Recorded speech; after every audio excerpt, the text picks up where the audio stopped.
Saudações, queridos e queridas! Está no ar mais um Ramon J-League com todas as novidades e informações do melhor campeonato de clubes da Ásia.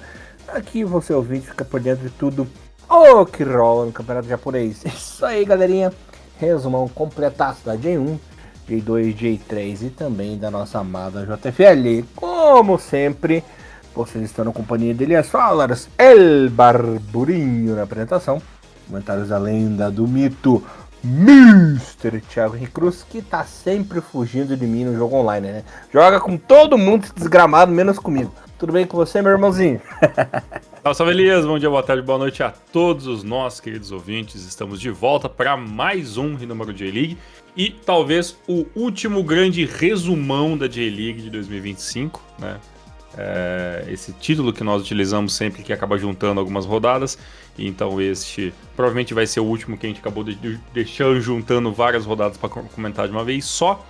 E assim a gente segue agora a derradeira final, né, a corrida final aí da parte da J1 2025. É verdade, Elias, eu tô te devendo uma jogatina, assim como eu tô devendo.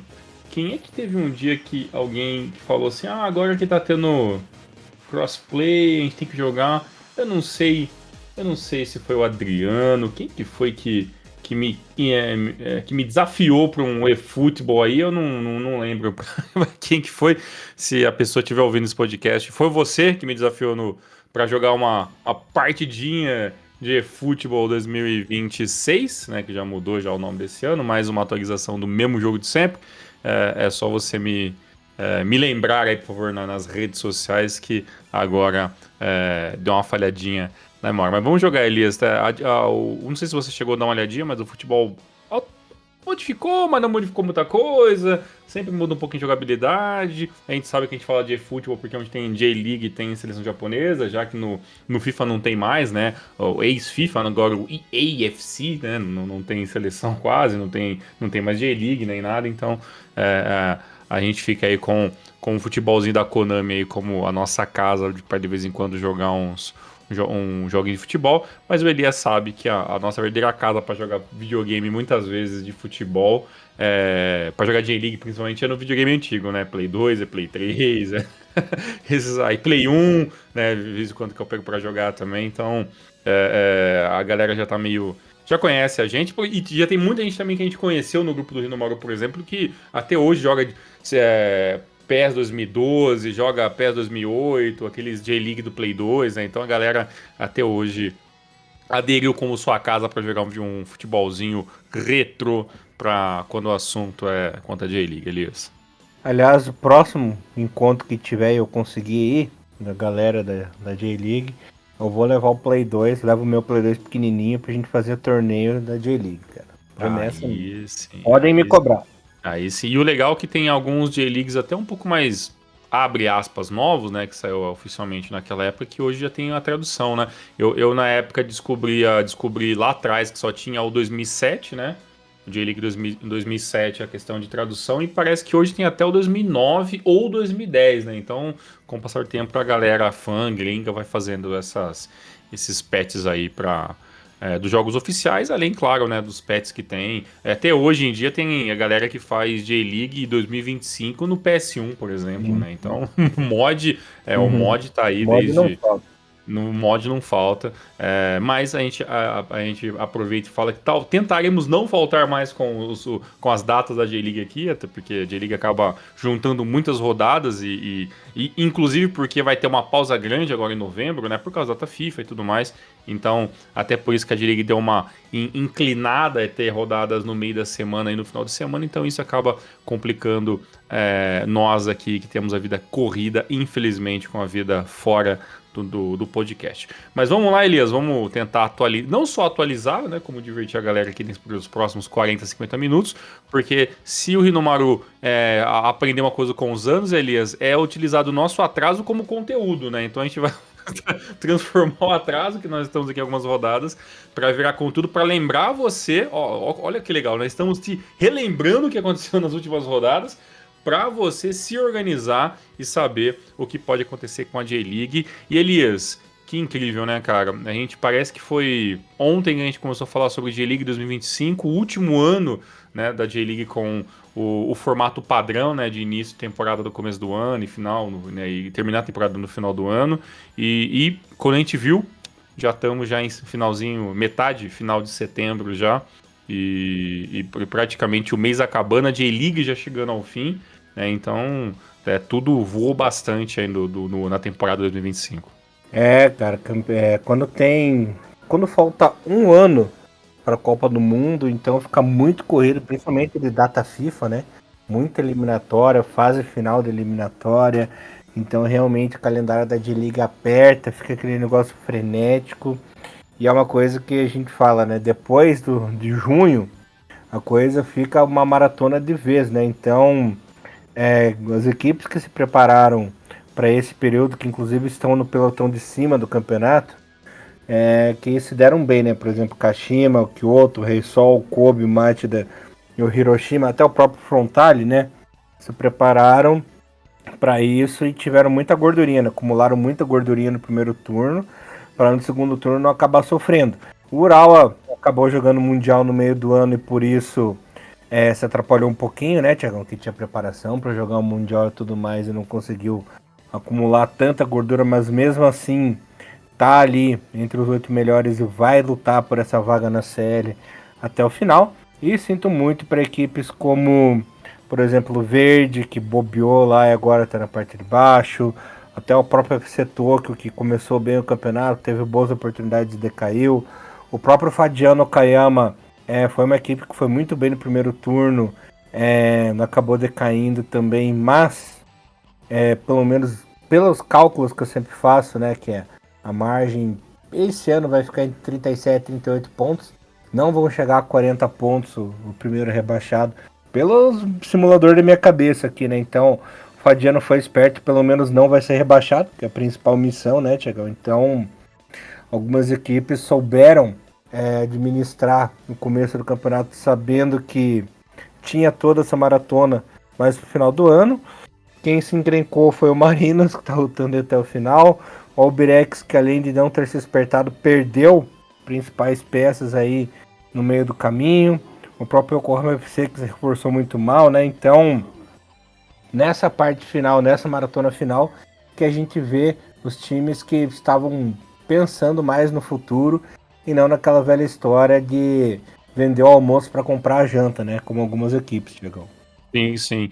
E uma coisa que fica bem claro agora nesse sprint final da J-League, que a gente vai entrar nessas últimas 7 rodadas, é que por mais que algumas equipes venderam muito bem o sonho para o torcedor e mostraram um empenho inacreditável de positivo, como o começo incrível da temporada do Casper Reysol, a temporada brilhante, né, do Kyoto Sanga, né, o Matida que fez uma temporada 2024 incrível e manteve um bom nível, né, bem competitivo na parte alta da tabela, mas essas equipes, elas talvez, eu vou utilizar a palavra pecam, mas na verdade a culpa não é deles, né? Mas eles têm um elenco mais enxuto, têm um elenco de qualidade que acaba ficando muito cercada pelos seus próprios titulares, né? Então são equipes que, quando chega nessa parte final do campeonato, que tem um banco talvez um pouco mais reduzido, ou a qualidade reduzida dos jogadores que vêm de fora do elenco principal, começa a se cansar mais. E é nessa hora que as equipes que têm a grana começam a se sobressair, né? Então, o que está acontecendo agora nessa parte da J-League, até porque praticamente fez um mês já do nosso último programa sobre a J-League, onde naquela época a equipe do Casper Reysol era segundo e terceiro colocado e a equipe do Kyoto era líder naquele momento, parecia que poderia se encaminhar para uma coisa muito, muito diferente essa temporada, né? Mas o futebol tem um pouco da estatística e também tem um pouco da lógica, né? A lógica era que essas equipes teriam um problema na parte final do campeonato e as equipes que até a gente imaginou que poderiam estar talvez jogando a toalha, como por exemplo a casa do Kashima Antlers, se não conseguisse melhorar o seu desempenho, né, nas últimas 4, 5 rodadas, era uma equipe que já pensaria a partir para 2026, é uma coisa que o Kashima fez durante muito tempo, né?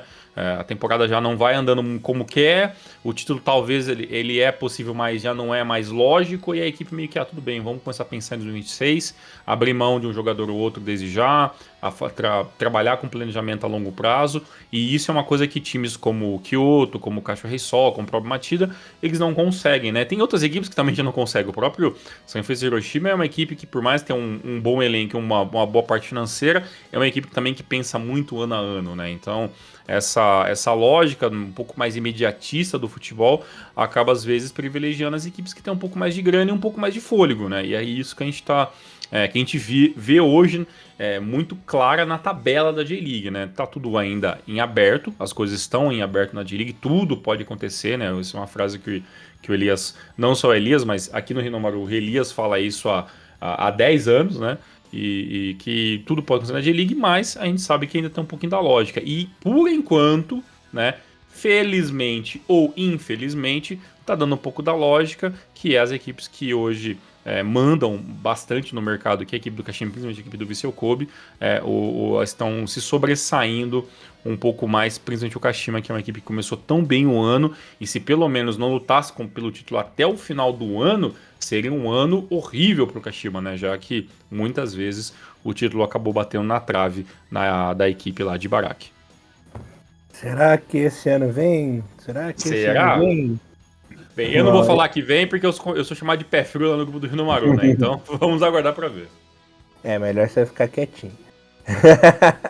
Bom, Exatamente. Tiagão, abrindo os trabalhos aqui, falando da 28ª rodada, no clássico, né, das cidades, Yokohama FC e Verde ficaram no 0x0, Kyoto meteu 5x0 no Fadiano, Kobe 1, Marino 0, Shimizu e Kashima ficaram no 1x1, Nagoya e Tokyo 1x1, Reysol 2, Avispa 1, Frontale 5, Matida 3, Cereço e Hiroshima ficaram no 1x1, Belmari num jogo de gladiadores, num jogo mortal, perdeu em casa pro Gamba por 5x4 e Urawa batendo a Albirex aí por 1x0 na 28ª rodada. Exato, Elias. Nesse jogo, a goleada do Kyoto foi até o momento, né, o último grande resplendor da equipe do Kyoto dentro da liga, né, uma cachapante 5x0 em cima do Fagiano Akayama. O Shimizu, uma coisa engraçada, né, que o Shimizu acaba sendo um protagonista dessas últimas rodadas, porque por mais que o Shimizu acabou freando, né, o Kashima na rodada 28 com um empate, ainda conseguindo um empate dentro de casa, jogando, respeitando muito a equipe do Kashima em alguns momentos, mas um resultado inteligente, porque o Shimizu joga com a cabeça, né? O Shimizu joga para tentar fazer a pontuação, livrar de uma vez por todas qualquer chance de rebaixamento, e aí sim talvez tenha um respiro para 2026, já que esse ano já não postula, né, nenhuma tentativa mais de ACL, nem nada, nem sequer sonhar com isso. O Shimizu veio com uma outra proposta, né, para 2025, e a proposta é claramente se manter na primeira divisão, e isso o Shimizu vem fazendo até então, e é uma das equipes que talvez já não corra nenhum risco muito real de rebaixamento, né? Você até falou no jogo entre o Shonan e a equipe do Gamba Osaka, foi um jogo maluco, né? Foi um jogo onde no primeiro tempo o Shonan Bellmare vencia por 3x1, né? Com dois gols até muito rápidos, assim, muito parecidos os lances em alguns momentos, e aí depois veio para um segundo tempo repletos de reviravoltas, trocas de jogadores. A equipe de Shonan realmente mostra que o banco é um grande problema da equipe, né? E aí a equipe do Gamba acabou virando para 5x3, e aí a equipe do Shonan Bellmare ainda diminuiu. O jogo teve praticamente mais de 12 minutos de acréscimo. Foi um jogo maluco, assim, bem clássico da J-League, mas com vitória da equipe do Melocoton Azul. E um outro jogo bem interessante, que esse dá para dizer que influenciou tanto a parte quanto a parte de baixo da tabela, né? É que essa vitória do Kobe em cima do Marinas, né? 1x0, um jogo pegado e tudo mais, manteve por mais um tempo, né, o Marinos naquela incógnita que talvez é o único spoiler desnecessário, né, da temporada, né? O Marinos não consegue sair da zona de rebaixamento, é uma equipe que realmente teve problemas seríssimos o ano todo, e até mesmo uma derrota para a equipe que está no topo da tabela, ainda assim foi muito protestada, né, principalmente no Twitter, né, a galera muito revoltada com esse Marinos em alguns momentos. Uma parte dos torcedores entendem, principalmente os torcedores japoneses entendem a situação do que o Marinos vive, mas você vê que muitos torcedores internacionais, pô, tem uma comunidade que eu nem sabia, de torcedores frenéticos, assim, da equipe do Marinos na França, por exemplo, né? Então, esses torcedores europeus, assim, com sangue mais quente, ativamente reclamando, né, nas redes sociais, que não imaginam que o Marinos vai acabar sendo rebaixado, e essa chance realmente ela existe. E para mim, o último detalhe foi que no jogo dos desesperados, onde o empate não ajudaria ninguém, e o Caminha ficando em 0x0 com o Verde não ajudou ninguém, nem o Verde e principalmente a equipe do Yokohama FC. Veio a primeira piada do dia da minha cabeça, Tiagão. Sabe por que tem tanto torcedor francês lá do Marinos, né? Não sei. Não se esqueça que a Nissan e a Renault fazem parte do mesmo conglomerado, né? Nossa senhora. Ok. É tudo a mesma empresa, né? Ok. Seguimos para a rodada 29. Não ia deixar essa passar, mas nunca, rapaz. Rodada 29, o Rei Sol e o Kobe ficaram no 0x0. Matida e o Yokohama ficaram no 1x1. Hiroshima e Kyoto ficaram no 1x1 também. Avispinha 2, Cereço 4. Fadiano 0, Nagoya 1. Gamba 1, Urawa 0. Albeck 0, Shimizu 1. Marino 0, Frontale 3. Kashima 3, Belmari 0. Tóquio 1, Verde 0 no grande clássico de Tóquio, que tivemos a presença ilustre de Thiago Bom Tempo no clássico. Inclusive, galerinha, veja a matéria muito legal que ele postou no nosso Instagram, no nosso YouTube também tá bem legal. Ele conversando com os torcedores, contando como é um clássico. Inclusive, para variar, o Japão dando uma lição na gente aqui no Brasil, né, Thiagão? As torcidas se provocaram o jogo inteiro nas arquibancadas, foi aquela folia e tal, mas acabou o jogo, todo mundo saindo junto embora para casa, sem baderna, sem bagunça, sem briga, sem provocação, como deveria ser aqui também, né, Thiagão? Pois é, mas infelizmente a gente sabe que não é, e estamos muito longe disso. Uma coisa interessante que começou a acontecer da partir da rodada 29 é que alguns confrontos diretos vão acabar beneficiando a equipe do Kashima Antlers, né? Por exemplo, o empate do Kobe contra o Rei Sol era um jogo direto, né? Pelo topo da tabela, né? O próprio Sanfrecce Hiroshima e Kyoto também era um jogo um combate direto ali pela parte da tabela. Então, 2 empates, então já auxiliou muito a equipe do Kashima, que acabou vencendo com muita facilidade a equipe do Shonan, que ficou muito desgastada, né? Inclusive por causa do jogo contra a equipe do Gamba. E isso acabou não facilitando, mas o Shonan é uma equipe realmente hoje muito menor em estrutura e muito menor em elenco do que a equipe do Kashima, então acabou sendo uma presa fácil aí contra o Kashima jogando em casa. A equipe do UFC Tóquio, não sei, talvez dá pra gente colocar na conta do Bom Tempo essa melhora. A equipe do UFC Tóquio consegue uma inédita sequência de bons resultados a partir da rodada 28, né, que foi um empate ali contra a equipe do Nagoya Grampus, e de lá para cá são 3 vitórias consecutivas. Inclusive, essa primeira vitória contra o Verde é que meio que dá um estopim inicial ali pro UFC Tóquio conseguir bons resultados, né? Então, vencer o seu adversário. Eu vou dizer que não adversário, nem dá para dizer que venceu ali o seu rival direto de cidade, né? Eu acho que dá um incentivo maior ali, tal, principalmente para a questão dos torcedores, mas a equipe do UFC Tóquio, não vamos mentir para vocês, né? Faz mais uma temporada que provavelmente ninguém, além dos torcedores do UFC Tóquio, vão lembrar, né? Uma temporada muito ruim, em nenhum momento o UFC Tóquio sequer teve um lampejo de estar ali fielmente entre os 8 primeiros colocados da primeira divisão. Então, para uma equipe que tem um investimento bem interessante, não é um dos maiores, mas é interessante, acaba sendo mais um ano muito perdido, na minha opinião, sobre a equipe do UFC Tóquio, né? Então, e também teve a pancada de 3x0 da equipe do Frontale contra a equipe do Marinos, né? O que mantém o Marinos ainda na parte da tabela, e esses foram talvez os resultados mais interessantes. O Shimizu vencendo o Albirex Niigata, para mim, Elias, dá para dizer que eu já sinto que essa sequência de derrotas, né, que acabou sendo quebrada nessa última rodada com empate em 0-0, mas ainda na rodada, pensando sobre a rodada 29, eu acho que essa derrota do Albirex em casa, e eu assisti esse jogo, vi que a torcida, por mais que estava eufórica, você já percebe que a torcida já tá meio que, sabe, ok, já estamos entendendo o que tá acontecendo, né? Então, eu senti nessa derrota do Albirex Niigata para a equipe do Shimizu, que já tem um cheirinho de fim de festa, sabe, que a galera já tá entendendo que talvez seja muito difícil a equipe sair dessa situação. Para vocês terem uma noção, teve 24 mil pagantes nessa partida, é um estádio grande, né, o Denka Big Swan Stadium, tem 43 mil ali o montante total do ingresso, da locação para os adeptos da equipe, mas 24 mil pessoas é um belo público, né, para uma equipe que hoje está na última colocação no campeonato.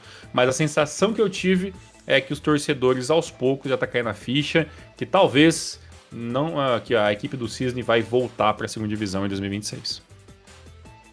Maravilha, Thiagão. E agora na 30ª rodada, outros resultados bem legais, e a saga do Albirex continua, e a do Belmari também. Matida 3, Gamba 1, Hiroshima 0, Kobe 1, Nagoya 3, Belmari 1, mesmo com um a menos. Yokohama 1, Albirex 0, no confrontaço direto aí, que afundou de vez a equipe Laranjinha. Verde 4, Fadiano 2, Cereço e Rei Sol ficaram no 1. Kyoto 0, Shimizu 1, resultado importantíssimo aí, que mudou de vez a tabela, vocês vão saber daqui a pouco. Urawa 0, Kashima 1, resultado mais importante da rodada. Marinos 2, Avispa 0, que também complicou a vida do Albirex. E Frontale 0, Tóquio 1, com a magia de Thiago Bontempo empurrando o Tóquio no fim do campeonato. Essa rodada tivemos 2 jogos a menos, né? Jogos que foram adiantados lá no dia 20 do 8, né? No caso foi o jogo entre Matida Georgia e Gamba Osaka. Nesse jogo o Matida venceu por 3-1 lá atrás, né, na rodada que foi adiantada, e a equipe do Vissel Kobe venceu a equipe do Sanfrecce Hiroshima por 1-0, que ele jogou fora de casa.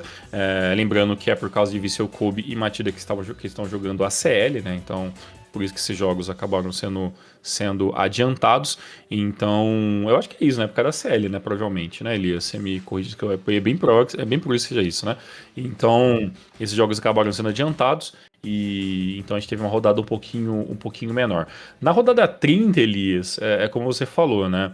A gente teve alguns resultados que aí sim, né? Dá para dizer que não foram completamente fora da curva, mas auxiliaram ainda mais a equipe do Kashima, que foi lá, venceu fora de casa a equipe do Reds. Foi um jogo muito pegado, uma vitória com um gol, que até algumas pessoas falaram assim, que foi um gol meio achado e tudo mais, né? O gol solitário do Yuma Suzuki, mas independentemente de como chegou o resultado, o Kashima segurou durante todo o segundo tempo a equipe do Reds, que tentou de todas as formas possíveis, mas não estava ali no seu melhor dia, e a equipe do Kashima se sobressaiu, né?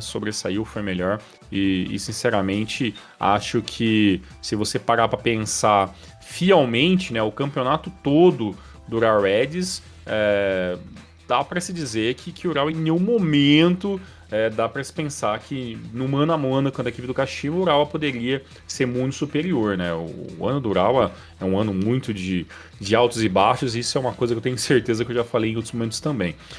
A equipe do Kyoto perdeu para a equipe do Shimizu, olha o Shimizu novamente aparecendo aí, né? Dessa vez vencendo mais uma equipe topo da tabela.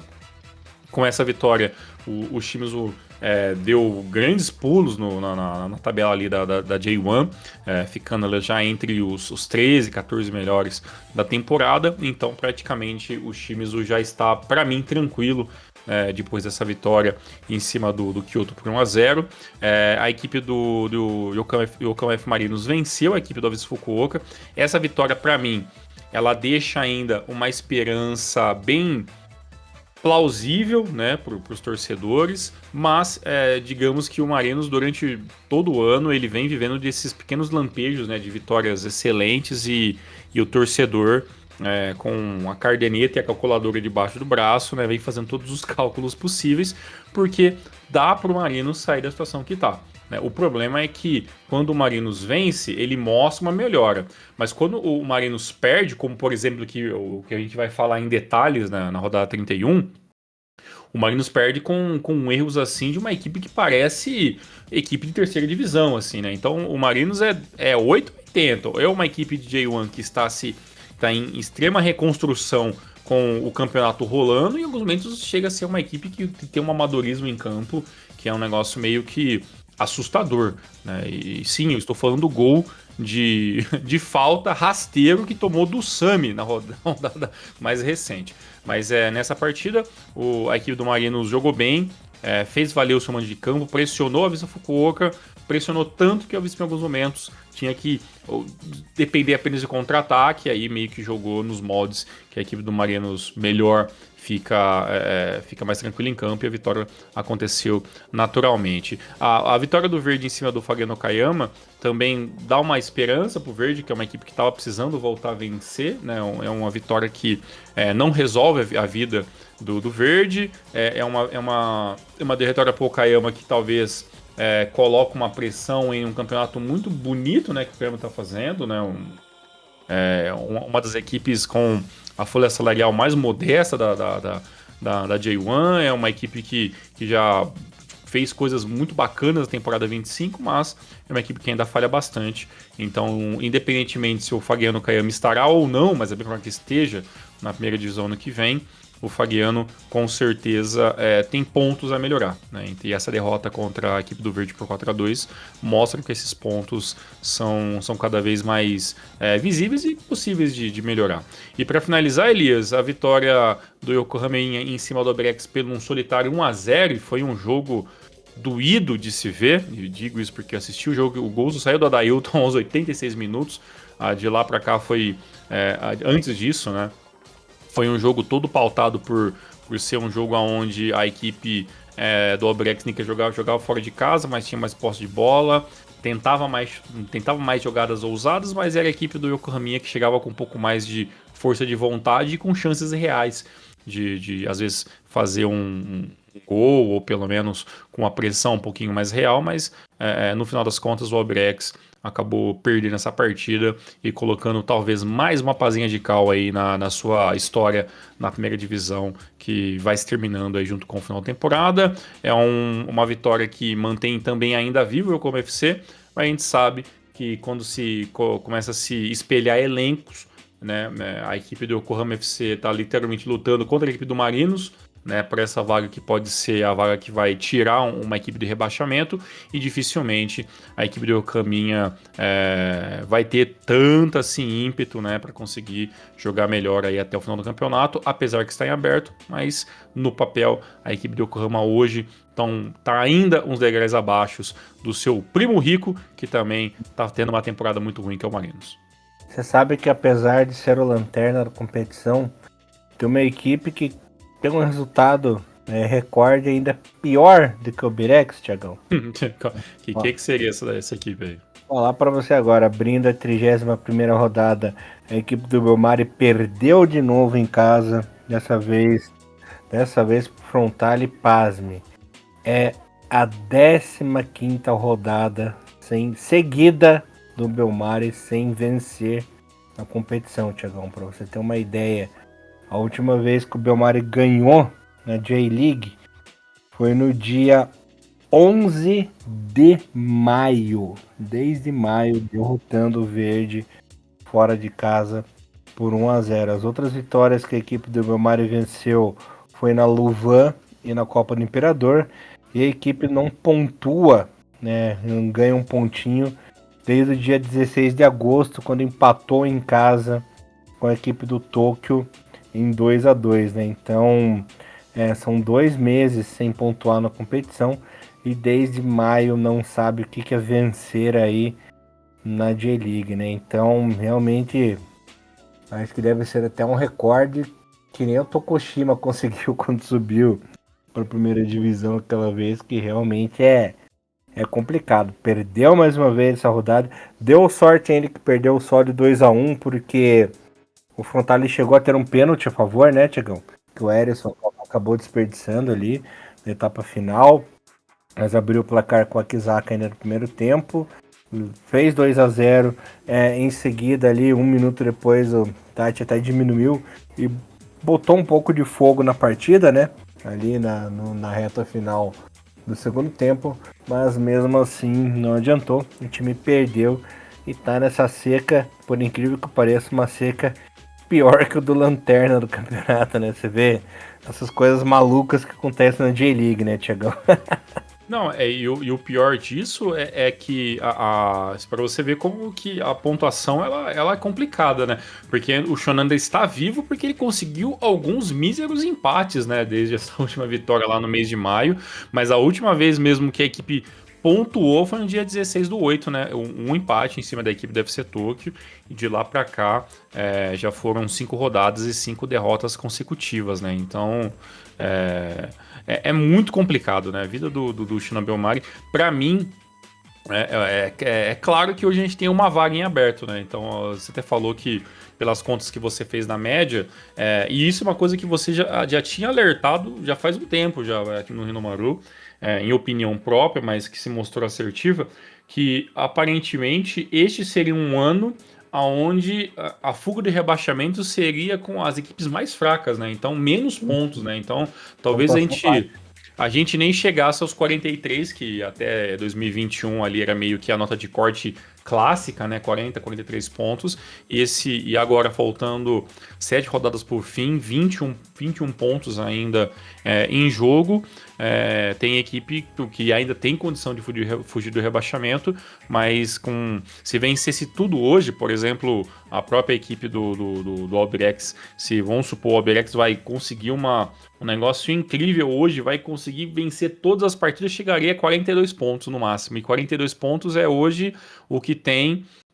A equipe do Cerezo tem 43 e está em décimo, colocaria hoje o Albirex em décimo, em 11º colocado, e isso contando, né, com o negócio inimaginável que todas as equipes perdessem, né? Então, hoje, se o Albirex vencesse tudo e ninguém vencesse nada, o Albirex estaria hoje, terminaria o campeonato em 12º, mas assim, qual que é a possibilidade, né, disso acontecer, do Albirex chegar com 42 pontos? É praticamente zero, né? Então, é muito complicado. E isso estende ao Shonan, né?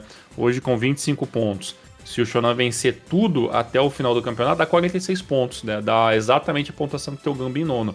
Mas qual que é a chance também disso acontecer? Então, você vê que a pontuação esse ano realmente, Elias, talvez nós ficamos bem longe dos 40 pontos aí, como a nota de corte daí das equipes que vão fugir do rebaixamento. Realmente, ano passado já tivemos uma pontuação muito baixa, né, na parte de rebaixamento ali, e essa temporada será mais baixa ainda, então parece que tá decaindo o negócio. E ano que vem, que vai ser curioso, né, vamos ver como é que vai ser essa pontuação desse campeonato transitório, né, esse campeonato de transferência aí, que vai rolar até o meio do ano. Provavelmente vai ter a pontuação mais baixa da história, né? Pelo formato do campeonato. Com certeza. Vai ser a J-League com cara de estadualzão, né? Em alguns aspectos, né?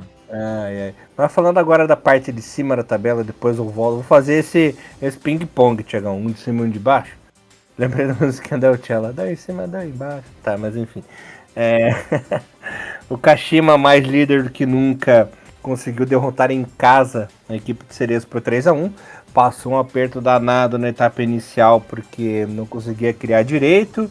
Ainda teve aquela lambança. Aliás, o torcedor do Kashima ficou pistola com o juizão hoje na partida, hein? Meu Deus, como reclamaram da arbitragem. Vitor Bueno marcou de pênalti o primeiro gol do jogo, né? Em seguida o Tini numa tijolada de cabeça. Para mim aquilo ali foi um tiro de 12, que inclusive acertou a cara do goleiro. O goleiro palmou de qualquer jeito, mas a bola entrou de qualquer jeito, né? Coitado do Quindinho, para tristeza do nosso querido Thiago Bom Tempo. Na etapa final, O Kashima Antlers deu uma aula de contra-ataque, né, Tiagão? Que passe, né? Que o Léo Sarai recebeu, foi na corrida, foi lá, fez o gol da virada. E também o Matsumura, em outro contra-ataque mortal, foi lá e definiu a partida em 3-1. Foi uma vitória muito importante para a pretensão do Kashima aí nessa reta final do campeonato. Lembrando que agora abriu 4 pontos de vantagem para cima do Cereço, que é o segundo, né? O Kashima tem 61 pontinhos e a equipe do Kobe, segundo aí, tem 57. Então foi uma vitória aí importantíssima, deu aquela respirada e tá pelo menos garantido líder nas 2 próximas rodadas, né? Então foi uma vitória crucial, Thiagão. E um detalhe muito interessante é que provavelmente até o final. Eu não sei se até o final da temporada, porque essa informação não tenho e não vou mentir sobre isso. Mas até onde eu sei, com um retorno praticamente indefinido, né? E foi até um problema meio sério no joelho. A equipe do Kashima não conta com o seu zagueiro, que pra mim era um dos zagueiros principais da temporada, né? Que era o Sekigawa, né? E mesmo sem o Sekigawa, a equipe do Cereço sofreu na mão da defesa da equipe do Kashima. É claro que eu vou zoar, é óbvio que o homem estava em campo, grande o Edão estava lá para segurar a defesa do Kashima, mas todo o sistema defensivo do Kashima funcionou muito bem, né? O Kim, o Koike, né? O Tsukui, todos funcionaram, e quando precisava de um auxílio do goleiro, né? O Harakawa fez as defesas e saiu muito bem em vários lances, dando uma tranquilidade muito positiva para a equipe do Kashima. E eu estou vendo um Kashima mais tranquilo jogando, né? Então aquela pressão de correr atrás, né, da primeira colocação é algo que o Kashima, para mim, alguns momentos não sabe lidar tão bem, mas quando está no topo da tabela, talvez a equipe do Kashima consiga lidar um pouco mais aí com essa pressão de ele ser o líder e tudo mais, e colocar toda essa pressão. Para mim, o lado negativo foi talvez por um jogo muito aquém, né, ali do Thales Brenner ali, né, que teve a chance de começar como titular. A equipe, obviamente, melhora muito quando entra o Yuma Suzuki no segundo tempo, mas faz uma coisa até muito inteligente, né, o Oniki, que é fazer uma mini rodagem, né, entre os jogadores ali e tudo mais. O Léo Sará, ele veio também para ser esse homem referência na parte ofensiva da equipe do Kashima antes, e dar um descanso para o Yuma Suzuki, que muitas vezes é ele que tem que vir para resolver tudo, mas a equipe do Kashima consegue se organizar bem, consegue se defender bem, e meio que colocou a equipe do Cereço Osaka no bolso nessa partida. Uma excelente vitória aí do Kashima. Tiagão, teve uma equipe aí nessa rodada que fez um ponto importantíssimo, falando da parte de baixo da tabela, que foi o Fadiano Okayama, que empatou em casa em 0-0 com o Yokohama e chegou aquele pontinho mágico, aquela numeração mágica dos 40 pontos, e pode ficar tranquilo, já pensando na temporada na J1 ano que vem para se reforçar, vir novos nomes, pensar no que errou aí, principalmente no segundo turno, né? Fez um bom primeiro turno, mas no segundo caiu o rendimento, até como era esperado, né, Tiagão? Como a gente previu. Mas o mais importante é que praticamente aí já se garantiu 100% na J1. O Yokohama FC também se deu bem, porque nessa altura do campeonato você pontuar fora de casa, nem que seja só um pontinho, é muito importante para a continuidade do torneio. Foi aquele jogo morno, Thiagão, poucas chances de gol para as duas equipes, foi aquele jogo chatinho. Mais uma vez tivemos a ilustre participação de Thiago Bom Tempo, estava presente lá no jogo em Okayama. Então fiquem de olho de novo nas nossas redes sociais, né? Instagram, YouTube e tudo mais, para vocês verem o resumão que o Bom Tempo postou dessa partida, principalmente dos bastidores, né? Torcida, estádio e tudo mais, que ficou bem legal. Bem no fim, nesse empate acabou sendo lucrativo para as duas equipes, né? O Fadiano por se garantir aí na J1 e o Yokohama somando um pontinho aí na sobrevivência da J1. Pois é, ainda se for ver em questão de pontuação, o ideal seria chegar aos 43, né? Que eu acho que é sempre o número mais safe possível. Talvez seja coisa da minha cabeça. E a equipe do Okayama até é uma equipe que, mandando o jogo em casa, tende a ser mais perigoso, né? E olhando a tabela da equipe do Okayama até o final da temporada, dá para dizer que ele vai ter possibilidades ok de fazer essa pontuação em casa e até mesmo de fazer ela fora de casa, que seria essa última vitória da temporada, né? Por exemplo, na próxima rodada vai enfrentar o Matilda Zelva, dificilmente o Matilda vai vencer, vai vencer não, né? Vai vender essa vitória com facilidade. E depois na outra rodada a equipe do Okayama vai jogar fora de casa também contra a equipe do Albirex Niigata. Talvez, dependendo da situação do Albirex, seja esse jogo, talvez o Okayama possa aprontar, vencer ali por 1-0 e chegar aos 43 pontos. Mas ainda vai ter pelo menos mais 2 jogos em casa, né? Jogos contra Cereço e contra a equipe do Ural Reds na penúltima rodada, e dependendo como tiver o ano do Ural até lá, né, o próprio a equipe do Cereço ou o Shimizu, pode ser que o Okayama acabe aproveitando e fazendo essa pontuação em casa, e conseguindo chegar a esses 43 pontos e ficando literalmente mais tranquilo possível, né? Agora, por parte da equipe do Yokohaminha, por mais que tenha sido um jogo ruim, né, e talvez não muito empolgante em questão de gols, foi um resultado onde que Yokohama talvez sinta falta, né, dessa pontuação que não está vindo. Não vai ser fácil vir pontuação nenhuma, né, até lá, mas a equipe do Yokohaminha, ela vai ter que se decidir, Elias. Eu acho que agora está chegando o momento onde o Yokohama FC ele vai ter que decidir o que ele vai fazer a partir de agora, né? Porque ainda é uma equipe que está viva em outra competição. Olha, pasme, né? Para você que não está olhando a Luvan Cup, né? Temos Yokohama FC, né, entre as equipes semifinalistas, né?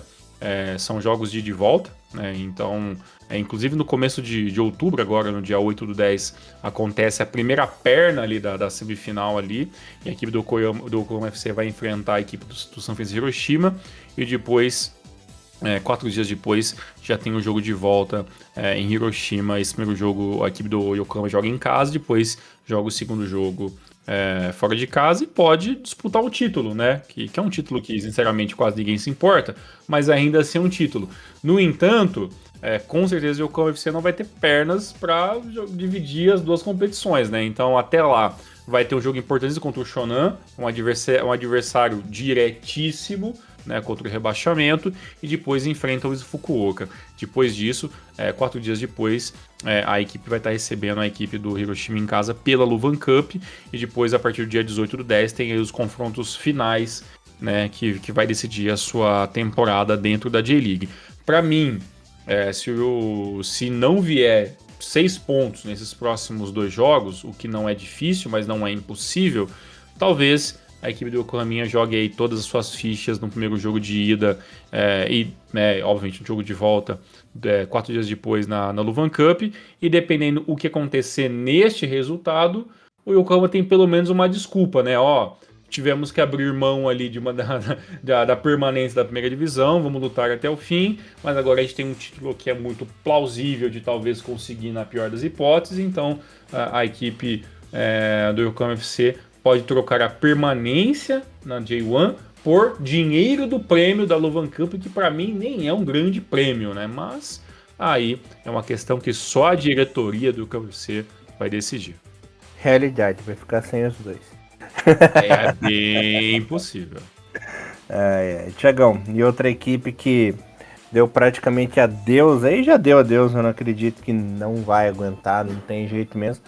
O Albirex, né, que empatou em casa, deixou escapar essa vitória aí diante do Nagoya, um 0-0 fraco, chato, mas também pelo menos saiu das 5 derrotas seguidas, né? Agora conseguiu esse empatezinho, foi a 21 pontos, mas como o Thiagão citou anteriormente, né, o máximo que pode fazer ir vencendo todos os jogos é chegar a 42, porque para mim é impossível de acontecer. Não fez nada o campeonato inteiro, agora vai fazer? Pelo amor, né? Então, praticamente dando adeus a J1, o nosso querido Yoga de Cisne. Exatamente. Os confrontos finais daqui do Albirex Niigata para tentar o que seria um salvamento quase milagroso nessa altura do campeonato A equipe do Obrex Nikita vai enfrentar o Gamba Osaka fora de casa, né, na próxima rodada. Depois enfrenta em casa a equipe do Fageno Okayama. Depois pega a equipe do Verde também fora de casa. Depois pega o Vissel Kobe dentro de casa, que vai ser um jogo quase impossível de vencer, dependendo se o Kobe estiver vivo na competição, o que provavelmente vai estar. Depois finaliza a J1 jogando fora de casa contra o Shonan Bellmare. Joga pela última vez no dia 30 de novembro contra a equipe do Kashiwa Reysol, né, dentro de casa. E aí depois finaliza a sua participação em 2025 jogando fora de casa contra a equipe do FC Tóquio. Pode ser que neste jogo, se ainda acontecer um milagre do Obrex estar vivo, lutando por uma última vaga, dependendo da situação da Luvan Cup, talvez essa equipe do Kashiwa Reysol possa entrar ali meio peronomútil, né? Se você parar, apesar que eu acho que não. Porque o que acontece, Elias? O Kashiwa Reysol também é a equipe que está viva na outra competição, que é a Luvan Cup, já que uma semifinal vai ser Hiroshima e FC Tóquio, a outra vai ser Frontale e a equipe do Kashiwa Reysol. Mas se o Kashiwa Reysol passar do Frontale, a final vai ser dia 1º/1, então não tem condições nenhuma do Obrex talvez pensar em alguma coisa, então infelizmente partiu para o Obrex, né? E provavelmente nesses últimos 2 jogos a situação dele já deve estar decidida para o bem, ou principalmente para o mal. Infelizmente o Obrex muito difícil mesmo vai escapar do rebaixamento. Antes de você falar do teu jogo, momento humor, né? Sempre tem que ter a parte idiota do programa. É que sexta-feira, quando eu tava passeando, cara, eu passei na frente de uma... Olha só, fazendo propaganda gratuita, mas dane-se. Passei na frente numa lavanderia chamada Lavanderia Luvan, cara. Comecei a rir dentro do Uber lá. Olhei lá pra dentro, não tinha nenhum jogo, nenhum time lá, não. Mas fica aí o momento. Nem lá. Fica aí um momento curioso, a Lavanderia Luvan, cara. Fiquei rindo lá, feito um bobo no carro. E lembrando que não falamos sobre Luvan Cup e Copa do Império nessa temporada, mas vamos fazer um podcast exclusivo para essas 2 competições, pra gente quando terminar ali, ou chegar pelo menos à grande final ali da Luvan Cup, e também da Copa do Imperador, né? Porque Matida Zelv, FC Tóquio, Vissel Kobe e São Francisco de Hiroshima são equipes que estão lutando, né, já nas semifinais, né, da competição, e a final acontece no dia 22/11, então teremos um prêmio especial destrinchando todo mundo que fez tropeços ridículos e confrontos horríveis na Luvan Cup, e também coisas inesperadas que aconteceram na Copa do Imperador, e também alguns resultados bem bizonhos que por lá aconteceram, mas é uma coisa que eu já quero introduzir aqui nessa parte, porque o Kashima Antlers ele pode sim ser beneficiado por essas equipes que estão lutando pela Copa do Imperador, né? Para Vissel Kobe e para Sanfrecce Hiroshima, um dos dois, né, que são postulantes ao título, essa problemática vai acontecer lá na metade do mês 11, né? Então, tudo bem que tem um tempo muito longo, né, até chegar nessa parte da Copa do Imperador, mas como é um título muito importante para as equipes japonesas, eu acho que chega até interessante vocês estarem marcando. Você que é fã do Kashima Antlers, marque na sua agenda aí os jogos do dia 16/11, que são as semifinais da Luvan Cup, que provavelmente um jogo antes, né, a J-League antes ali, se tiver acontecendo jogos, se não tiver na pausa que a J-League vai ter em novembro, pode ser jogos quase perto ali que as equipes tenham que meio que tirar um pouco do pé, porque esse é um jogo que vale muito, né? Então o próprio Vissel Kobe vai ter que se virar, né, para não deixar o Kashima sumir na tabela, e conseguir ali se manter próximo, porque esse jogo contra a equipe Sanfrecce Hiroshima vai ser um jogo muito importante, né? Inclusive o Matida Zelvia e o FC Tóquio vão fazer um jogo muito interessante, porque dali vai sair uma equipe que, quem chegar na final contra Hiroshima e contra Vissel Kobe, vai ser a equipe que vai estar meio que o desafiante ali de uma equipe, na teoria, melhor, né? Então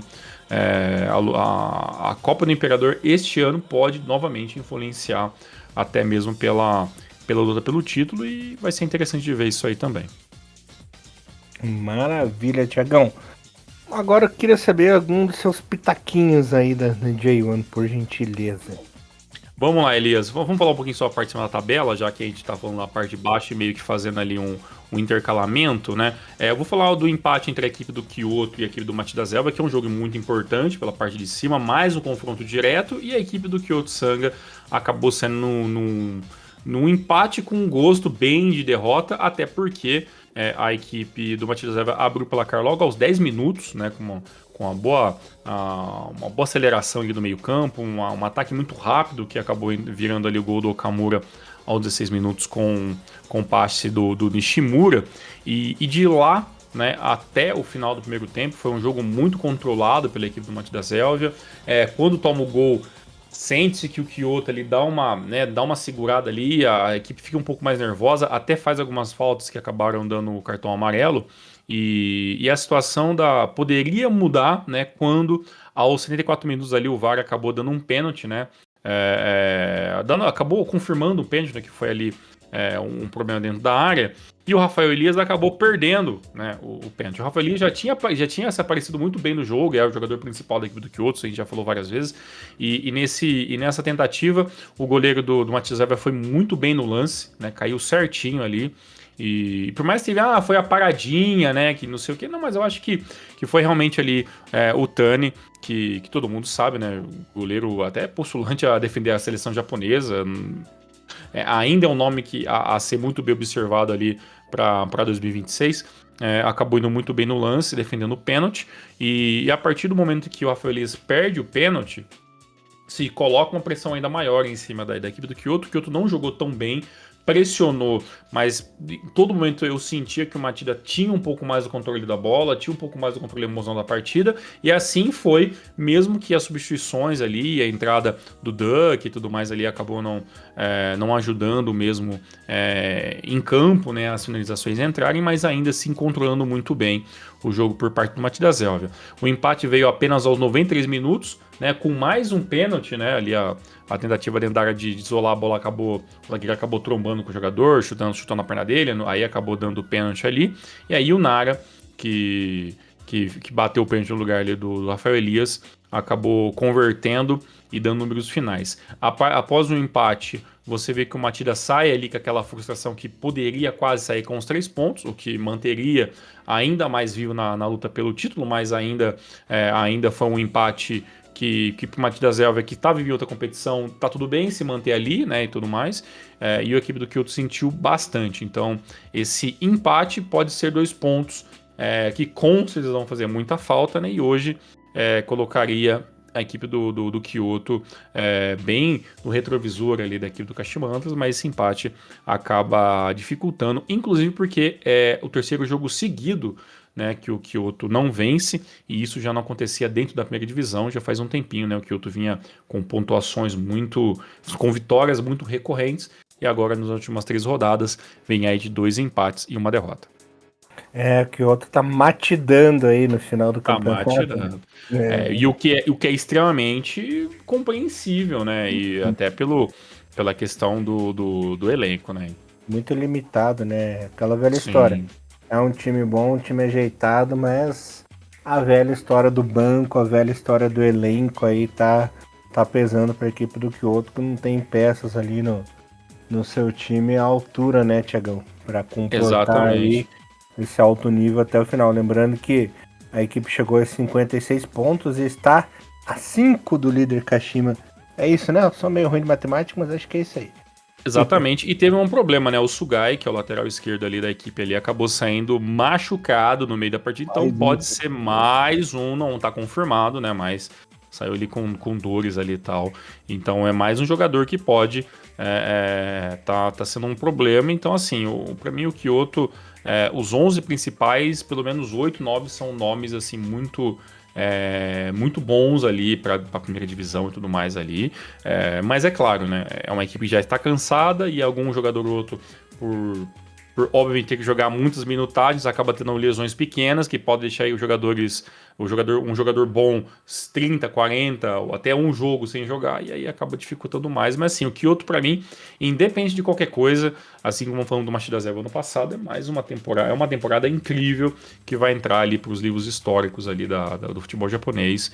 É uma equipe que em alguns momentos foi até esquecida por muitos, né, num passado que nem era tão brilhante, mas sim icônico, né, por camisa e por nome da equipe, por ser o Kyoto e tal, mas muito renegado ao futebolismo, né, que envolve ali os times clássicos da J-League, e agora nesse ano mostrou que tem condições, né, de disputar um título, tem condições de lutar por alguma coisa se tiver investimento, né? Então é uma pena que o Kyoto não tem um pouquinho mais de investimento, não tem um time um pouquinho mais acertado em outros setores, para poder vir com um pouquinho mais de força, que foi o que, por exemplo, o Matida fez praticamente mais de 30 rodadas, né, o ano passado, né? Mas o futebol também tem dessas, e independentemente de título ou não, o Kyoto tá de parabéns pelo ano que tá fazendo. Tenho 3 observações pro Kyoto. A primeira é: provavelmente não vai ganhar o campeonato. Beleza, tudo bem, não tem problema. A segunda é: uma que já é uma certeza, né? Tenho certeza que esse elenco vai ser depenado pra temporada que vem. Aí os caras bom vai ser uma debandada assim de venda. Pelo menos o time vai ganhar um dinheiro com as vendas, e espero que reponha à altura as peças, né, Thiagão? Para não ocorrer o que aconteceu com várias equipes nas últimas temporadas que perderam. É o caso do Albirex, por exemplo, né? Que vendeu um monte de jogador e não conseguiu aí, até o próprio Avispa Fukuoka, né? Não conseguiu manter essa qualidade. E a terceira é momento piada do dia. Alô, Nintendo, para de investir dinheiro fazendo remaster de jogo de Zelda, de jogo não sei o que, e investe no elenco do Kyoto, cara. Volta a patrocinar, que ajuda bastante, né? Você falou sobre a questão de debandada, eu tô muito curioso para ver o que vai acontecer com o Rafael Elias, né? Em teoria, pelos sites, o Rafael Elias tem contrato até o meio da temporada 27, mas qual que é a chance, a não ser que ele queira, né, e que tenha uma boa, um bom reajuste ali financeiro ali, de ele ficar no Kyoto até 2027, né? Depois Ano dessa que temporada vem- é muito difícil, né? Ano que vem ele tá ou no Kashima, ó, eu tenho três aí, como é que eu falo? 3 destinos pro Rafael Elias. Ou Kashima, ou Mundo Árabe, ou Europa. É meio talvez meio bem possível mesmo que isso aconteça. Se eu tivesse telefone do Rafael Elias, eu ia falar para ele: Rafael Elias, tem um time de Osaka que joga simplesmente o deus do futebol Shinji Kagawa. Vai lá receber assistências do homem lá. eu já ia falar assim, Rafael Elias, não, você é meu xará, né? Faz um favor pra mim. Tem um time aqui no Brasil, verde e branco, que vai subir pra primeira divisão ano que vem. Então, por Imagina, favor, venha uma cidade chamada Curitiba. O time só muda uma letrinha. Vem pra cá, por favor. Mas, senhor, você quer jogar com o Depay? Ai, meu Deus do céu, é assim, seguimos. O Rafael Elias é muito bom, cara. A evolução desse jogador assim, nessa temporada. Se ele tem, eu se não me engano, o Rafael Elias tem 26 anos. Se ele tiver pelo menos ali, na teoria, mais. No mínimo, eu tô falando assim de evolução técnica, pelo menos mais 3 anos.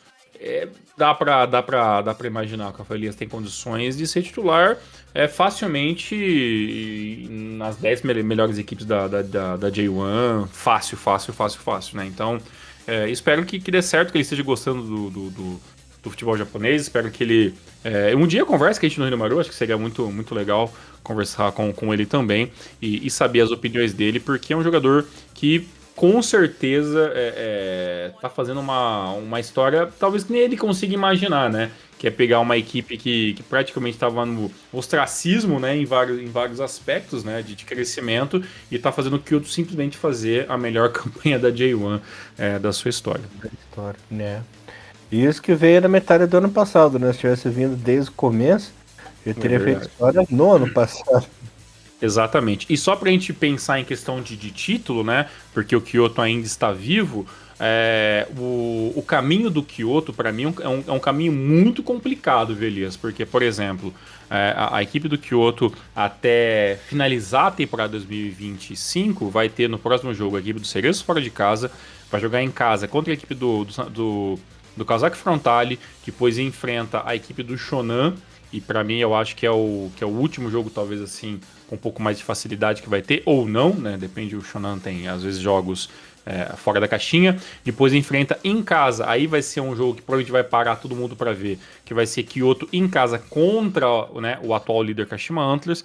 Depois joga novamente dentro de casa contra a equipe do Yokohama F Marinos, né? Depois joga a penúltima rodada contra a equipe do UFC Tokyo, perdão, do Yokohama FC fora de casa e finaliza a temporada 2025 contra a equipe do Vissel Kobe, né, jogando também dentro de casa. Ou seja, o Kyoto, apesar de estar em terceiro, apesar de ter, né, tá 5, 6 pontos fora longe da liderança, vai enfrentar as principais equipes ainda, né, os principais postulantes ao título, né, Kashima e Vissel Kobe, inclusive Vissel Kobe na última rodada, né, e ainda vai pegar algumas equipes que estão na parte de baixo da tabela, né, então tem condições de fazer pontuações em cima do pessoal que está abaixo dele e ainda assim atrapalhar e muito o Kashima e atrapalhar e muito a equipe do Vissel Kobe. Então a chance de títulos ainda assim é muito real, mas vai depender, claro, muito do Kyoto conseguir tirar escuro da cartola aí.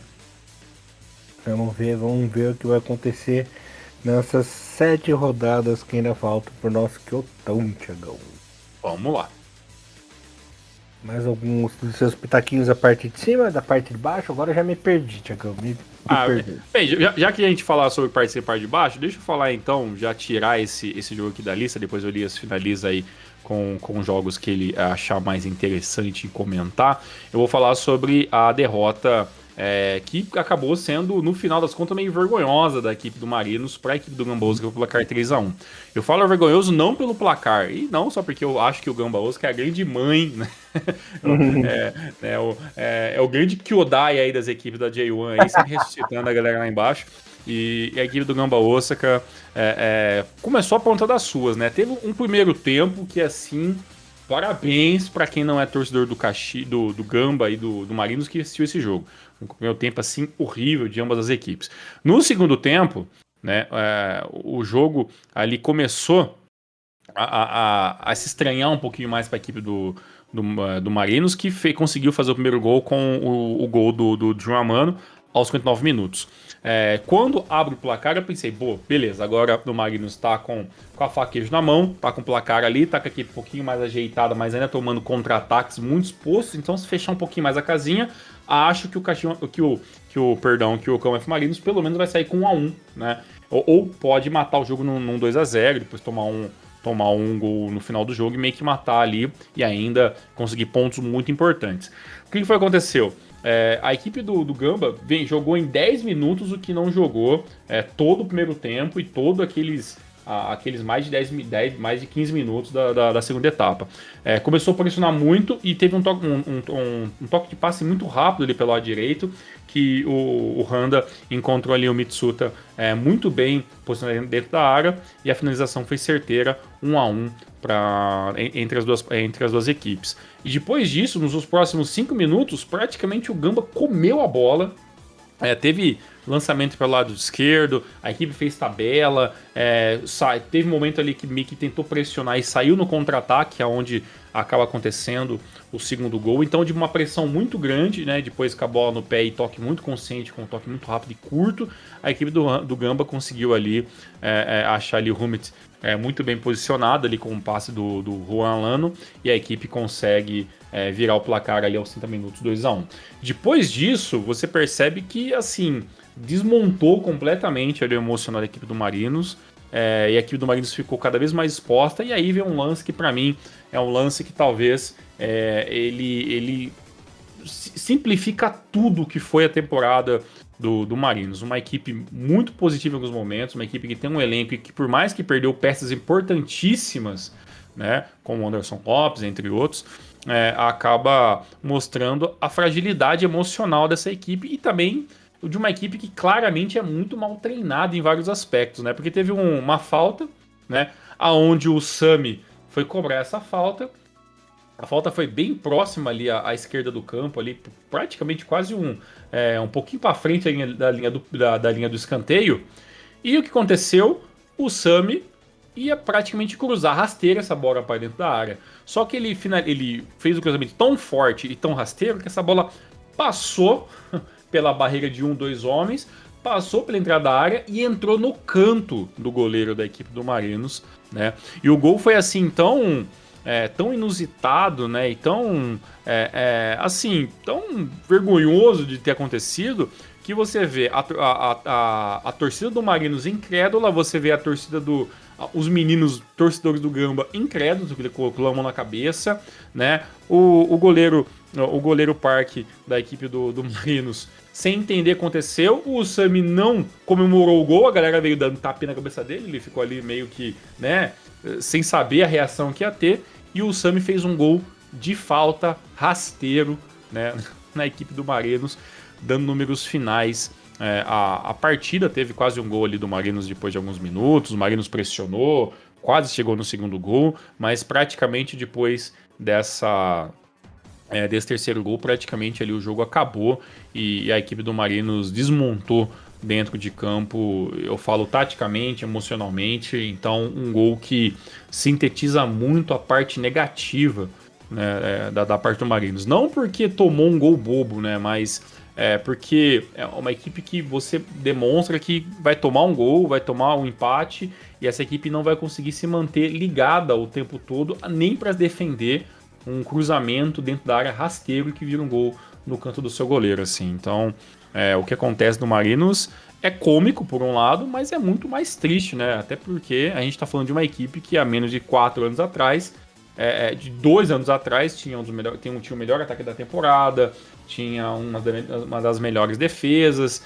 pecava em uma contratação ruim ou outra de um goleiro, de um defensor, um meio-campista, mas ainda assim era, né, o Yokohama F fucking Marinos, né? E agora é uma equipe que tá tomando gol de cruzamento do Sami, né? Então, e com todo respeito à história belíssima do Sami, mas é claro que o Sami tentou cruzar, né? Não tentou nem sequer enganar o goleiro e chutar rasteiro, não, ele só cruzou e a bola entrou. Então foi um gol que nem o próprio jogador do Gamba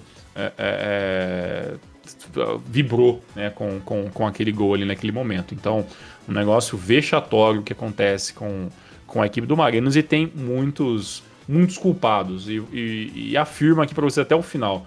Vocês podem, quem for torcedor e estiver muito irritado com a questão do Marinos, vocês podem culpar todo mundo, menos jogadores, menos o Anderson Lopes que foi embora. O problema é muito mais interno e é de uma diretoria que se perdeu, de troca de treinadores que vieram que sequer tinham treinado times de terceira divisão em alguns momentos. Então, assim, a equipe do Marinos se perdeu muito no seu planejamento, e os culpados simplesmente são aqueles que não estão jogando bola dentro do campo. E só para passar para vocês aqui os próximos confrontos da equipe do Marinos, é só pedrada, Elias. Vai enfrentar a equipe do UFC Tokyo fora de casa na próxima rodada, depois enfrenta a equipe do Cacho Reysol também fora de casa, depois recebe o Urawa Reds dentro de casa no dia 18/10, e depois recebe novamente uma equipe em casa, que dessa vez vai ser a equipe do Sanfrecce Hiroshima, depois viaja para Kyoto para enfrentar o Kyoto lá fora, recebe a equipe do Cereço na penúltima rodada jogando dentro de casa, e finaliza a temporada 2025 contra a equipe do Kashima Antlers lá no Ibaraki Stadium. Então, meus amigos, se você é torcedor do Marinos, boa sorte, porque realmente vai ser muito difícil, e ainda pode ser, vocês podem perder pro Kashima Antlers e ser a equipe que vai dar o título para a equipe do Kashima, dependendo do resultado e tudo mais até lá, e pode ser a equipe que pode depender, né, de uma vitória em cima do Kashima para se manter vivo na temporada, e o Kashima pode simplesmente não vender essa vitória com muita facilidade. Então, realmente, uma vida dificílima de todos os torcedores da equipe do Marinos.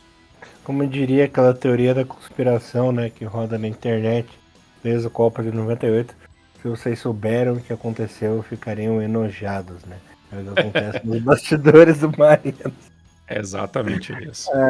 Bom, fechando aqui a rodada, Tiagão, com os outros resultados, um jogo que me decepcionou foi o 0x0 do Reysol com o Hiroshima, que tinha tudo para ser um jogão, um confronto diretaço aí em equipes que ainda almejam o título e almejam vaga na série, né? Um 0x0 bem fraquinho. Quem se deu bem nessa rodada também foi o Kobe, né? Que goleou por 4x0 o Verde em casa e assumiu a segunda colocação. Shimizu e Urawa ficaram no 0x0. O UFC Tokyo derrotou o Avispa por 1x0. Eram esses os joguinhos que faltavam só para passar a tabela completa aí pra galerinha, Tiagão.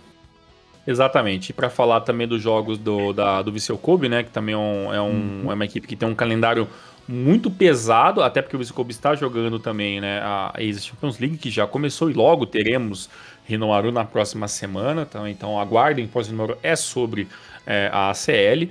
E o problema, né, do Kobe, digamos assim, é também tem um elenco muito bom. O Kobe tem todas as condições de lutar e até ganhar o título, né, da equipe do Kashima Antlers, mas o problema é que o Kobe vai ter aí que, né, já adiantou algumas partidas e tudo mais, e vai ter que lutar contra o próprio cansaço, né, para poder se manter firme e forte nessa busca implacável aí contra o líder Kashima Antlers. Na próxima rodada, o Vissel Kobe enfrenta em casa, né? Recebe a equipe do Shimizu S-Pulse, né? A gente já falou aí que o Shimizu tá apenas uma vitória de estar tranquilaço, mas o Shimizu já está bem tranquilo já a essa altura do campeonato. Depois a equipe vai ter uma partida ali contra o Melbourne City pelo jogo da CL. E depois, no dia 4/10, 4 dias depois, enfrenta a equipe do Reds fora de casa. E depois, no dia 17/10, já tem um confronto pesadíssimo contra a equipe do Kashima. E dependendo como der esse resultado, pode ser que o Kashima já esteja com mais de uma mão na taça, mas pode ser que o Vissel Kobe dentro de casa engrosse ali, né, contra a equipe do Kashima Antlers e deixe o campeonato vivo, né? Apenas 5 dias depois desse jogo, a equipe do Vissel Kobe vai até a Coreia do Sul, né, pelo jogo da CL, depois volta para o dia 26, 4 dias depois, e enfrenta o atual Lanterna, né, Albirex Niigata, pelas últimas rodadas ali, depois viaja mais uma vez, né, e acaba enfrentando a equipe do Sun, recebe em casa o Sun, né, pela CL, depois volta e faz os últimos 2 jogos da J1 do 2025, né, joga ali contra a equipe do Gamba Osaka, o Gamba jogando em casa contra essa partida, depois recebe a equipe do Vissel Kobe, né, tem mais jogos além desses, né, depois desse ainda tem mais um jogo fora de casa lá na China, pela ACL, e depois volta para finalizar a J1 contra a equipe do UFC Tóquio, jogando dentro de casa a equipe do Vissel Kobe, e finaliza a temporada 25 contra a equipe do Kyoto, dessa vez do Kyoto jogando no seu estádio. Então, só para finalizar e organizar, só em questão de J-League, tirando agora os jogos de ACL, o Vissel Kobe ainda vai enfrentar o Shimizu, jogando na sua casa, depois vai enfrentar fora de casa a equipe do Urawa,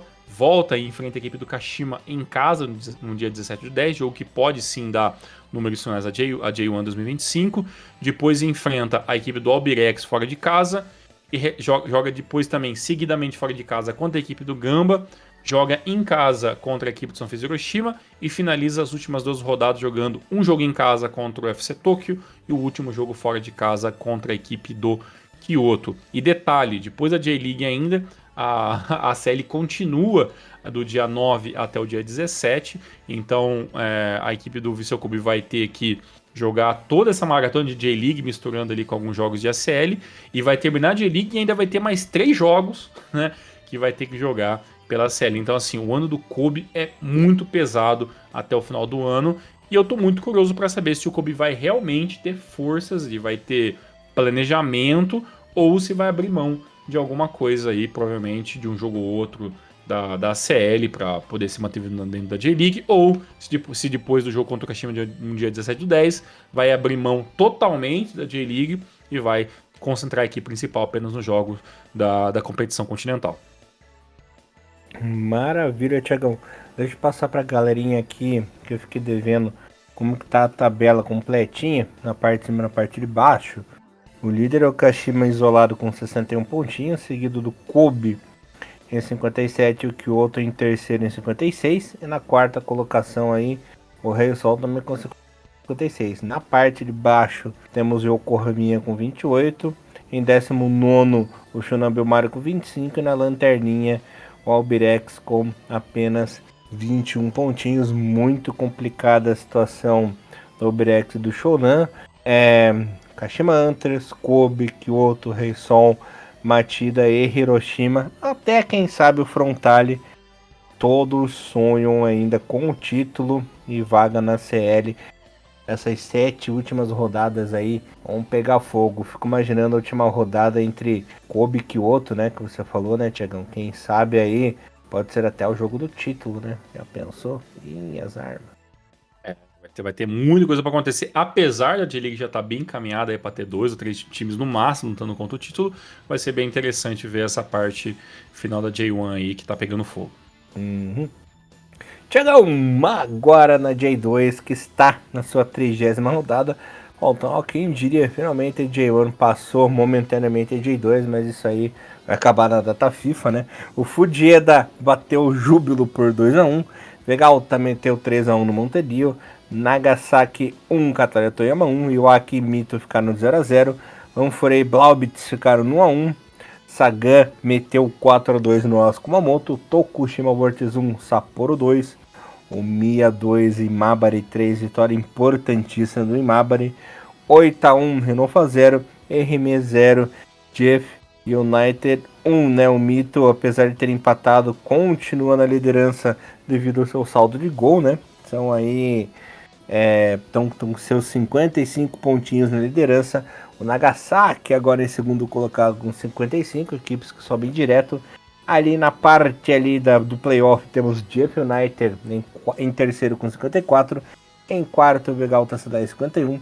Quinto Sagantoso 49. E o Tokushima Vortex aí passando o Júbilo no saldo também com 48 pontinhos. E tem o pessoal muito pertinho da classificação também, né? Com o Júbilo Iwata 48.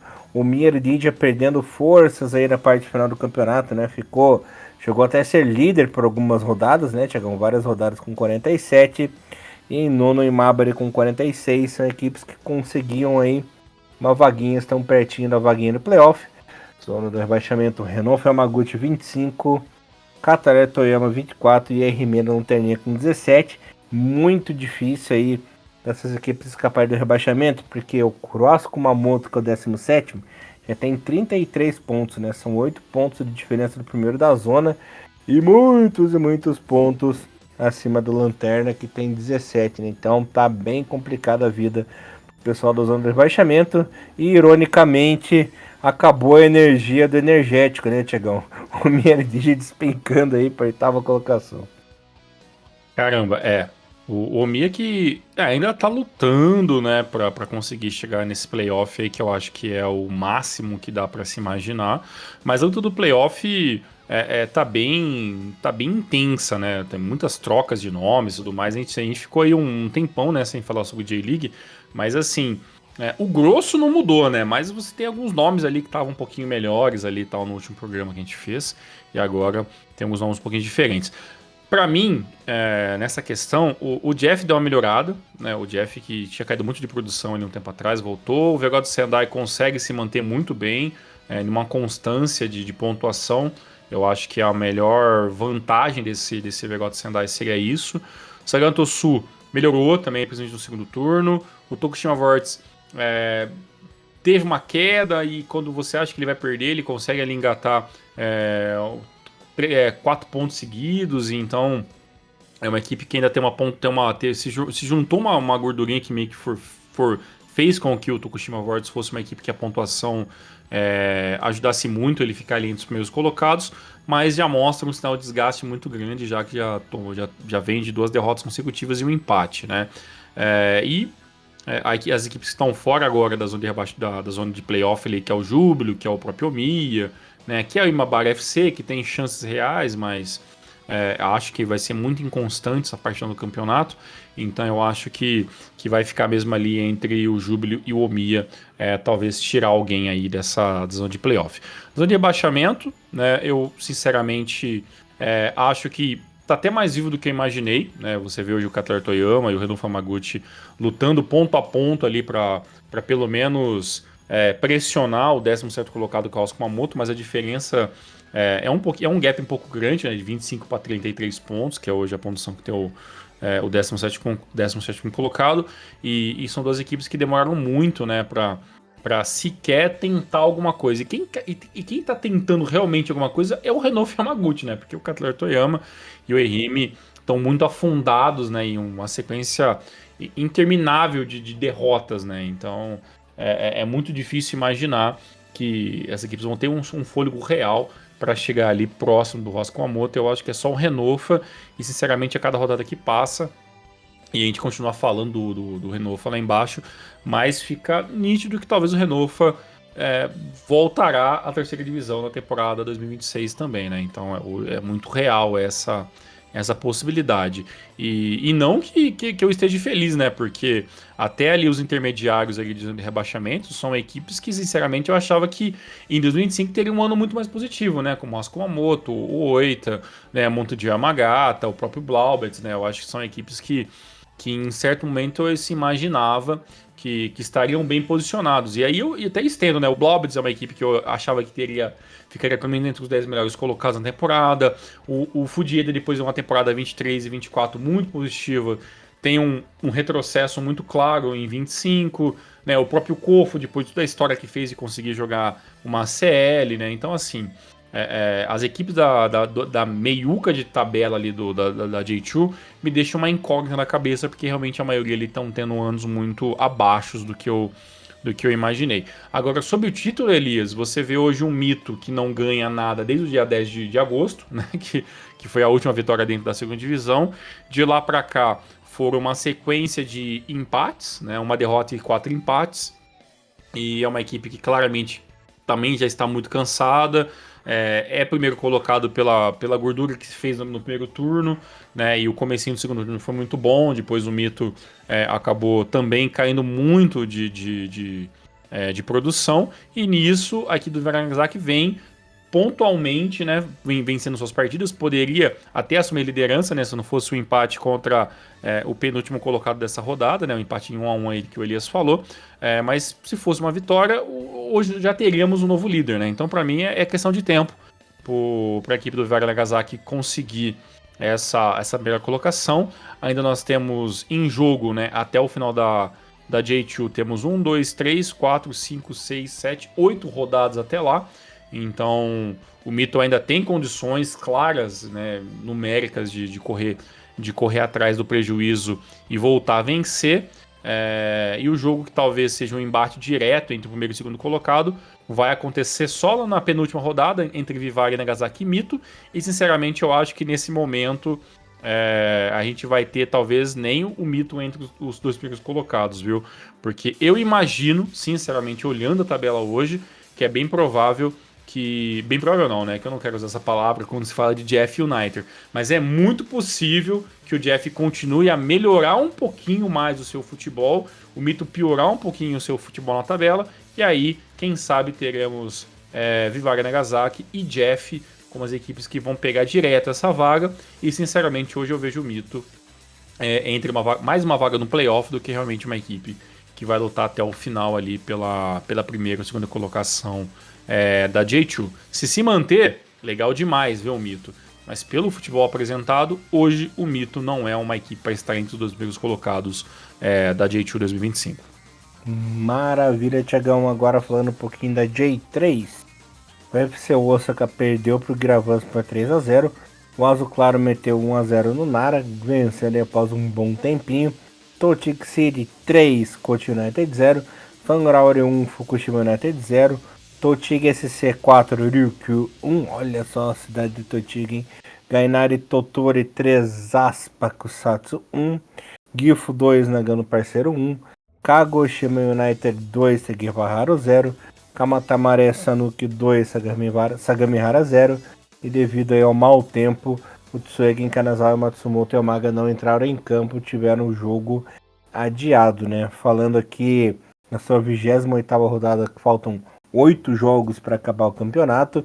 O Fanrauri Hachino é o líder com 57 pontinhos, seguido do Kagoshima United em segundo 54, e o pessoalzinho ali do pelotãozinho.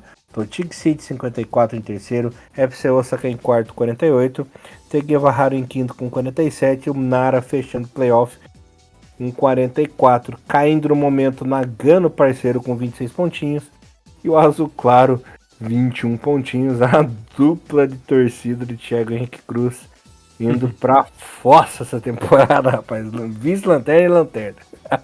Pois é, Elias, a situação não tá fácil. E ainda aconteceu um detalhe no meio de todo esse turbilhão de J2, J3 e tudo mais ali, que foram... E aí eu vou falar pra vocês, tem umas coisas, Elias, que só acontece no Japão. A gente tá no meio de uma parte derradeira dos campeonatos, né? As equipes, tudo bem que a terceira divisão às vezes tem um elástico um pouquinho maior ali, né, na hora de montar ali o seu calendário e tudo mais. Mas as equipes da segunda divisão, elas estão até a tampa de jogos, né? Como você falou, né? Até a frente, né, da J1, né, em alguns momentos. E por algum motivo, no comecinho do finalzinho de agosto e começo ali de setembro, marcaram-se alguns amistosos. Então teve amistosos entre equipes da segunda divisão contra equipes da terceira divisão. Por exemplo, o Totig City, no dia 7/9, venceu o Mito por 6-3 em um amistoso. Um amistoso que não faz sentido nenhum ter acontecido, né? Já que o Mito já estava numa draga, não venceu ninguém, e cansou ainda mais o seu elenco. Tudo bem que eu espero, sinceramente, pelo amor de Deus, se alguém tiver essa informação que eu não consegui encontrar, que eu espero muito que as equipes da segunda divisão e da terceira tenham colocado pesada para jogar. Que não é possível que a equipe do Mito colocou jogadores no banco de reserva para jogar um amistoso contra o Tig City. E o Kagoshima United, né, fez um jogo também no mês 8 contra a equipe do Sagantosu, e o jogo acabou em 1-1.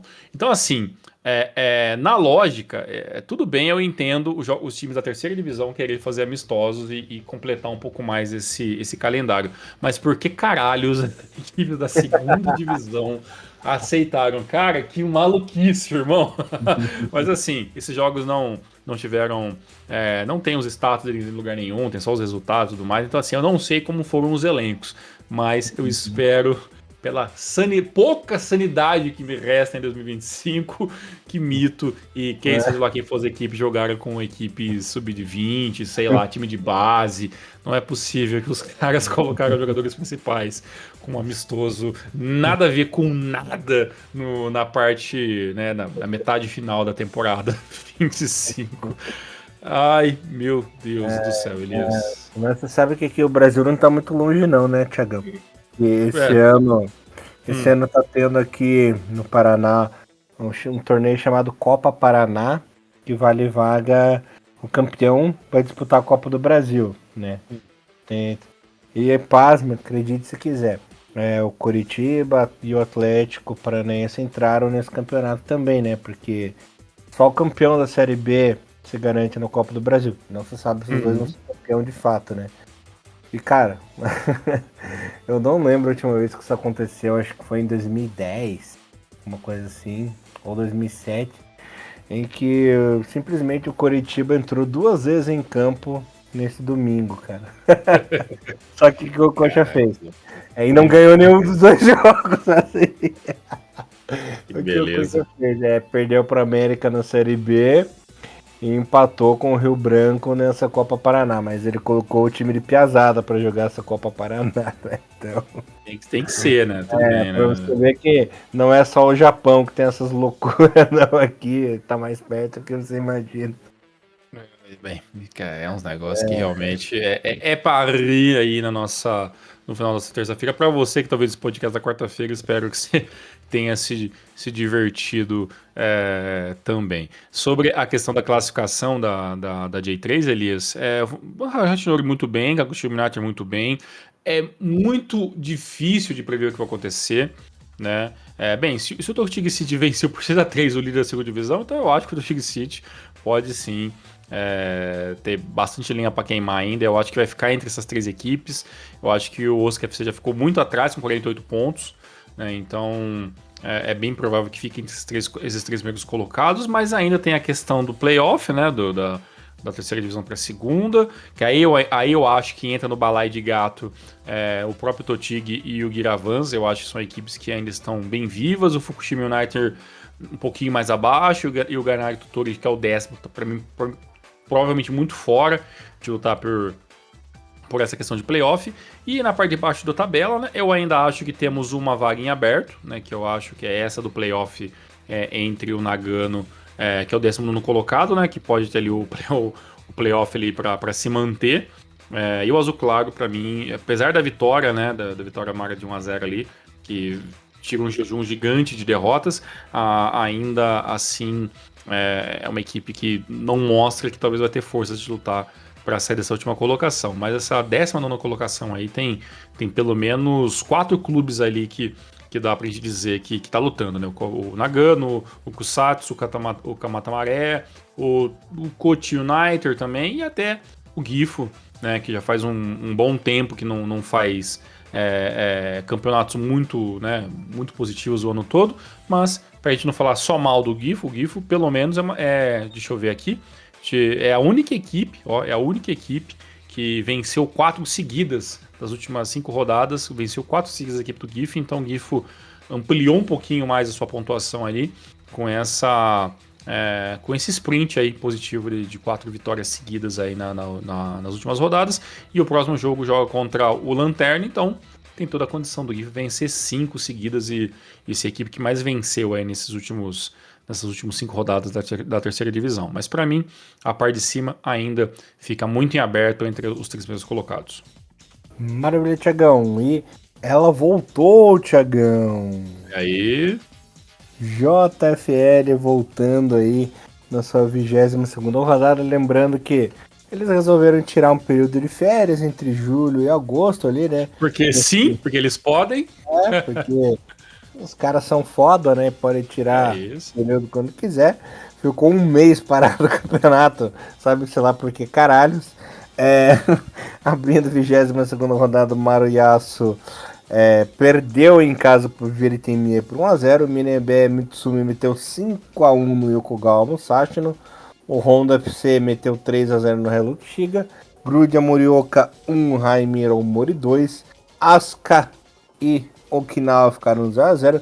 Criação Shinjuku 3, te amo Hirakata 2, para a alegria de Mr. Thiago Cruz. Olha aí. Atlético Suzuka 0, Brubré Coreaço 1, para a alegria de Elias Luiz Musifalers, e Yokohaminha perdeu para o Verspa 8 em casa por 2-1. Classificação tá a seguinte: líder Honda com 43 pontos, seguindo do Hilux Shiga com 43 também, e em terceiro o Haimiro Mori 41. Por que eu falo que é importante estar em terceiro?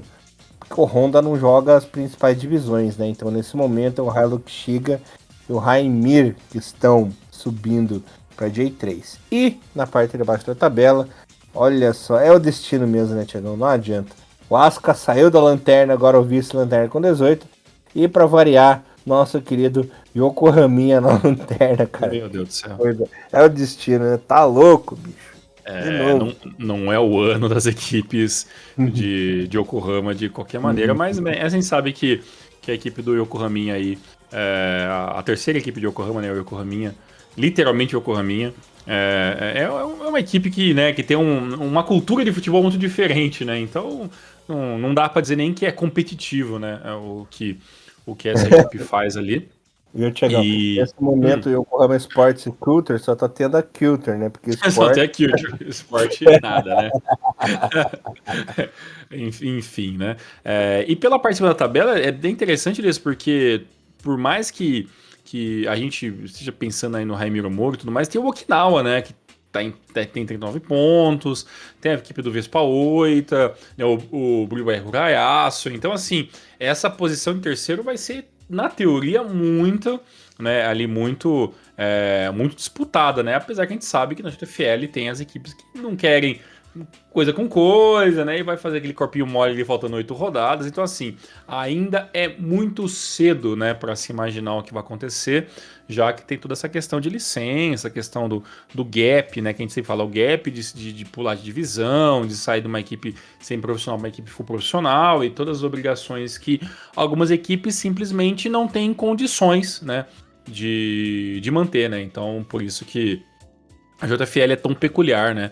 Até nesse aspecto, mas é um campeonato muito interessante que tem a intenção, claro, de pelo menos ali, eu chuto por baixo, que para os próximos 5, 6 anos tem uma evolução muito grande, mas eu ainda acho que é muito no tempo, né, da própria JFL, nessa organização que tenta andar de mãos dadas com a J-League, mas ainda assim uma federação separada, então tem toda uma questão ali que a gente tem que ver muito devagarzinho, porque por mais que a JFL seja oficialmente a quarta divisão do futebol japonês, é uma quarta divisão muito com as suas próprias peculiaridades, né? Então tem que ser visto com uma certa cautela, meu querido amigo Elias.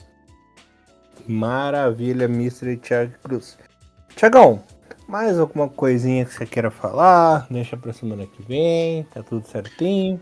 Tá tudo certo, voltamos na semana que vem com a CL, voltamos daqui 1 ou 2 semanas no máximo para falar de mais as 2 rodadas, e aí sim, cada vez mais que você vê que sai um novo número sobre J-League, é porque cada vez mais estamos chegando na linha de chegada e vamos descobrir quem vai ser os campeões da temporada 2025, e assim a gente continua até o final do ano. Tamo junto, um forte abraço, Elias, um forte abraço para todos vocês que nos ouviram até aqui, até o próximo Renovaram Podcast.